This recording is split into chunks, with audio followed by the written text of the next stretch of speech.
Hello class 12। आज का हमारा टॉपिक है अल्कोहल के भौतिक गुण और उनके रासायनिक गुण। तो हम बात करने वाले हैं कि अल्कोहल की जो फिजिकल प्रॉपर्टी होती है वो कौन कौन सी हैं। तो स्टार्ट करते हैं अपना टॉपिक, जिसमें कि नंबर फर्स्ट जो पहला भौतिक गुण है अल्कोहल का, वो है उसकी फिजिकल स्टेट यानी भौतिक अवस्था। फिजिकल स्टेट, भौतिक अवस्था कि अल्कोहल कौन सी भौतिक अवस्था में रहते हैं। जैसे हम सामान्यतया सोचते हैं कि जो अल्कोहल हैं वो द्रव अवस्था में होते हैं, लेकिन ऐसा नहीं है।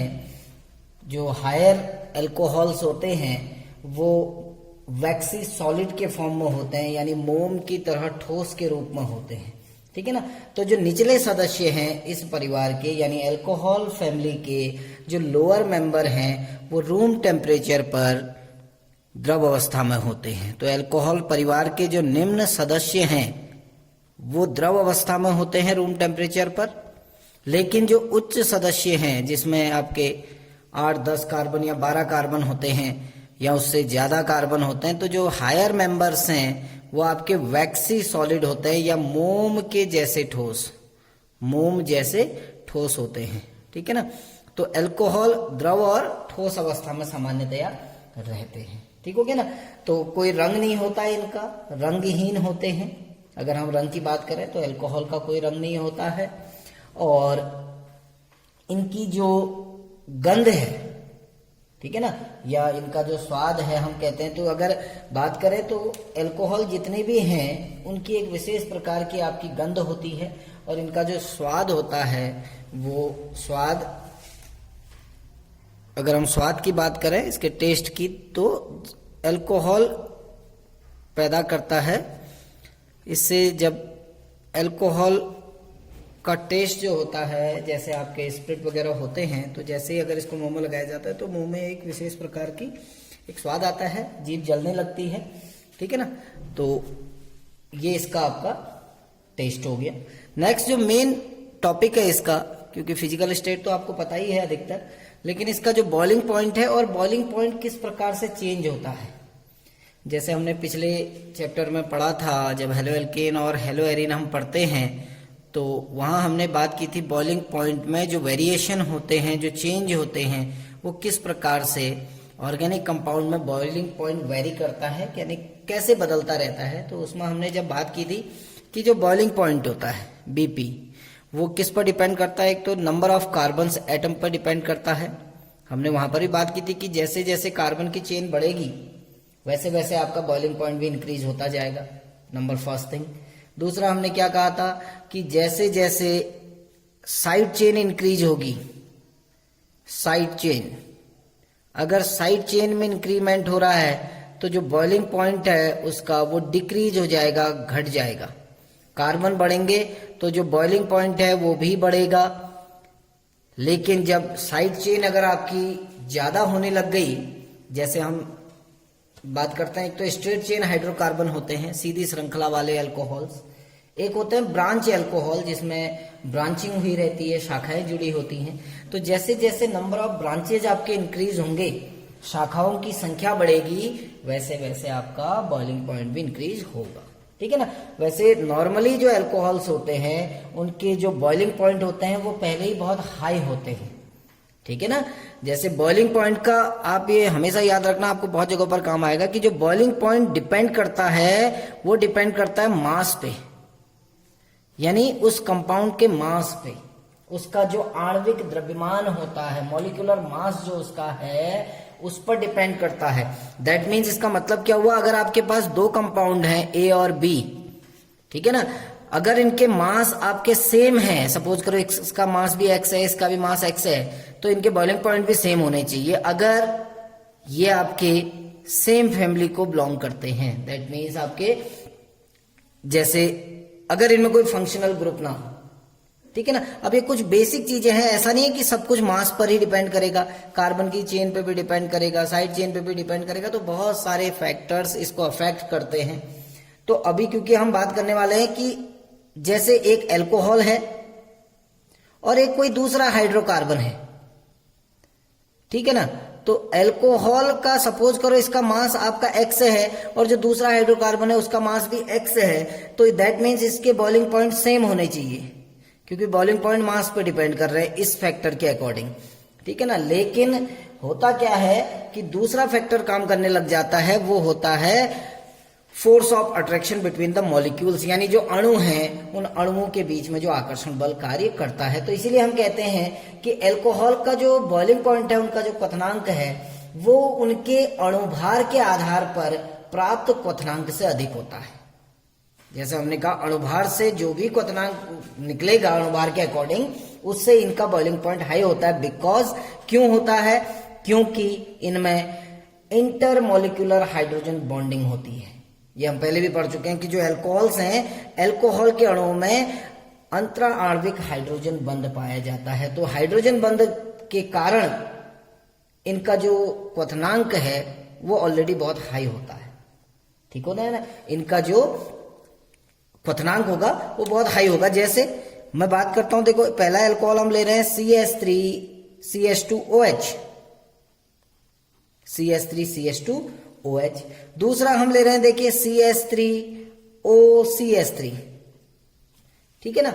अब ये दोनों आप देखिए, इसमें 2 कार्बन है, इसमें भी 2 कार्बन है, इसमें आपके 6 हाइड्रोजन है, इसमें भी 6 हाइड्रोजन है। अगर हम इन दोनों के बॉइलिंग पॉइंट की बात करें तो इसका बॉइलिंग पॉइंट आएगा 12 लगभग 46 के करीबन आएगा। 12 दूनी 24, 3 2 5 और 1 6 और 16, तो ये आएगा 46। तो इसका जो मॉलिक्यूलर मास है वो भी 46 है, इसका मॉलिक्यूलर मास भी 46 है। दैट मीन्स क्या हो गया कि दोनों के बॉइलिंग पॉइंट सेम होने चाहिए, बट ऐसा नहीं होता है। जो एल्कोहल है, एल्कोहल का बॉइलिंग पॉइंट होगा 391 केल्विन, 391 केल्विन होगा, जबकि जो आपका ईथर है, डाइमेथिल ईथर, इसका जो बॉइलिंग पॉइंट होता है 249 केल्विन होता है। तो इतना डिफरेंस आ गया, इसका 391 केल्विन है, इसका 249 केल्विन है। तो इतना डिफरेंस किसके कारण आया? जबकि मास तो सेम है, दोनों का जो मॉलिक्यूलर मास है वो सेम है 46। तो ये फैक्टर यहां पर काम नहीं करा।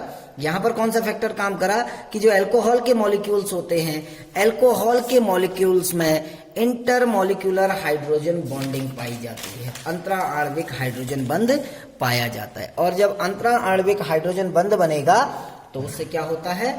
क्वथनांक में वृद्धि होने लगती है। किस प्रकार से इंटरमोलिकुलर हाइड्रोजन बॉन्ड बनेगा ये भी समझ जाओ। देखिए ये एक अल्कोहल का मॉलिक्यूल है ROH, है ना। ये दूसरा अल्कोहल का मॉलिक्यूल है ROH, ये तीसरे अल्कोहल का मॉलिक्यूल है ROH। अब देखिए ये ऑक्सीजन है, ये इलेक्ट्रोनेगेटिव एलिमेंट है, ये इलेक्ट्रोपॉजिटिव एलिमेंट है। तो जब हाइड्रोजन के सामने, पहले ही हमने कक्षा 11 में बात की है, जब हाइड्रोजन के सामने फ्लोरीन, ऑक्सीजन या नाइट्रोजन आता है FON, तो हाइड्रोजन बॉन्डिंग होने लगती है। तो यहाँ ऑक्सीजन के सामने हाइड्रोजन है, यहाँ भी ऑक्सीजन के सामने हाइड्रोजन है। तो ये इस हाइड्रोजन बंध के कारण इनका जो क्वथनांक होता है बहुत हाई होता है, ठीक हो गया ना। अब दूसरा, अब हम बात करते हैं isomeric alcohol. Isomeric alcohol, isomeric alcohol means समावयवी एल्कोहलों में, कि जो समावयवी एल्कोहल है उनमें जैसे जैसे चेन ये साइड चेन में इंक्रीमेंट होता है। जैसे सपोज करो मैं एक आपको यौगिक दे रहा हूं C4H10O, ये एक एल्कोहल है, ब्यूटेनॉल है।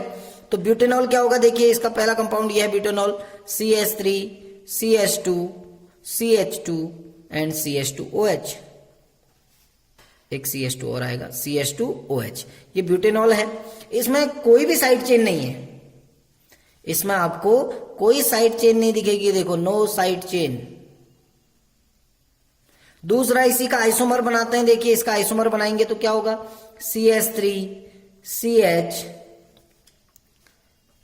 CH3 CH2OH।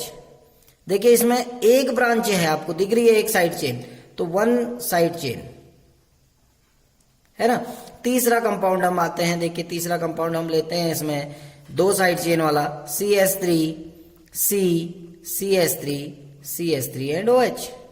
आपको इसमें 2 साइड चेन दिखेंगी, देखिए 1 2, तो 2 साइड चेन। अब ये ध्यान देना कि जैसे जैसे number of side chain increase होंगी वैसे वैसे बॉइलिंग पॉइंट डिक्रीज हो जाएगा। जैसे पहला कंपाउंड है ब्यूटेनॉल, कि जिसमें कोई भी साइड चेन नहीं है, इसका जो बॉइलिंग पॉइंट होगा वो 391 केल्विन होता है। दूसरा कंपाउंड जिसको हम कहते हैं 2-मिथाइल प्रोपेनॉल।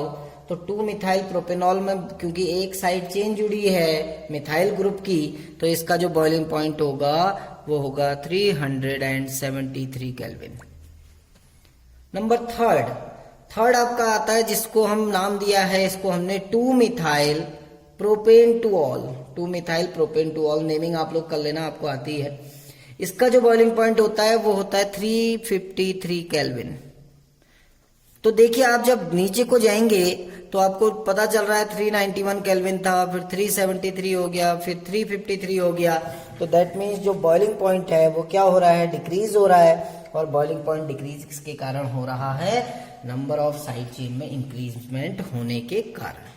ठीक, अब तीसरे पॉइंट की तरफ आते हैं। ये तो आपका बॉइलिंग पॉइंट हो गया, क्वथनांक कैसे बढ़ता है। तीसरी विलेयता यानी सॉल्युबिलिटी। विलेयता कि अल्कोहल जल में विलेय होंगे या नहीं होंगे। तो जैसे हमको पता है कि जो अल्कोहल के मॉलिक्यूल हैं वो पानी के साथ हाइड्रोजन बंध बनाते हैं, ठीक है ना। कि जैसे जैसे अब अल्कोहल में आपके 2 ग्रुप हैं, देखिए आप ये ध्यान देना।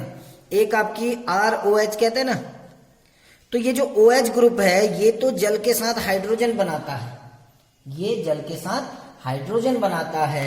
लेकिन ये जो एल्किल समूह है ये जल विरोधी प्रकृति का होता है, हाइड्रोफोबिक नेचर का होता है।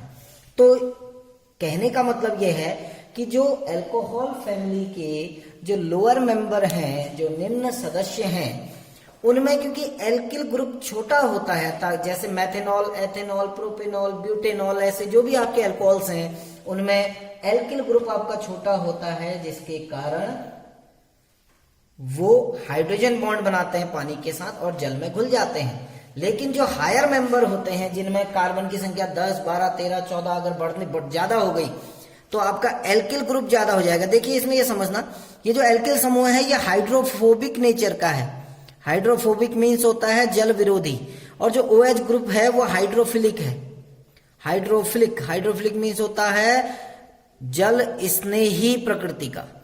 तो दोनों में से जो फैक्टर ज्यादा होगा, यानी OH ग्रुप क्या करेगा, पानी को अपनी ओर आकर्षित करेगा, दैट मीन्स पानी में घुलने की प्रवृत्ति रखेगा ताकि वो वाटर सॉल्युबल हो जाए। बट जो एल्किल ग्रुप है वो वाटर को रिपेल करता है, प्रतिकर्षित करता है, पानी के प्रति आकर्षण नहीं रखता है। तो यदि R ग्रुप बड़ा हो गया तो जल में विलेयता घटेगी, यदि R ग्रुप छोटा है तो जल में विलेयता बढ़ेगी। ठीक हो गया। नेक्स्ट अगला हमारा जो टॉपिक है इसी में फोर्थ जो इसकी प्रॉपर्टी है वो है टॉक्सिक नेचर, विषैली प्रकृति। टॉक्सिक नेचर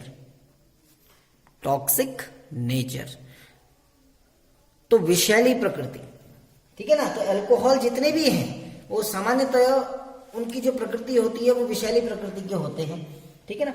तो इसमें से जो एथिल अल्कोहल है, एथिल अल्कोहल की जो विषैलापन होता है वो थोड़ा कम होता है यदि ये लिमिटेड अमाउंट में लिया जाए। अगर ये एक्सेस अमाउंट में अगर कोई व्यक्ति एथेनॉल ले लेता है तो उसमें वॉमिटिंग की टेंडेंसी शुरू हो जाती है, ठीक है ना। मेमोरी लॉस की टेंडेंसी होने लग जाती है, यानी भूलने लगता है चीजों को, और हो सकता है उसका जो रेस्पिरेटरी सिस्टम है, उसका जो श्वसन तंत्र है उसमें भी इफेक्ट हो सकता है, और कभी कभी इवन डेथ भी हो सकती है अगर एक्सेस अमाउंट में इसका प्रयोग किया जाए, ठीक है ना। लेकिन बाकी जो अल्कोहल्स हैं एथेनॉल को छोड़ के, जैसे मेथेनॉल है, तो मेथेनॉल एक ऐसा अल्कोहल है जो सीधे सीधे आपका अंधता यानी अंधापन लाता है और स्थायी अंधता लाता है। यानी अगर कोई व्यक्ति भूलवश या गलती से मेथेनॉल का सेवन करने लग जाए तो उसमें ब्लाइंडनेस आने लगती है, वो व्यक्ति अंधा होने लगता है।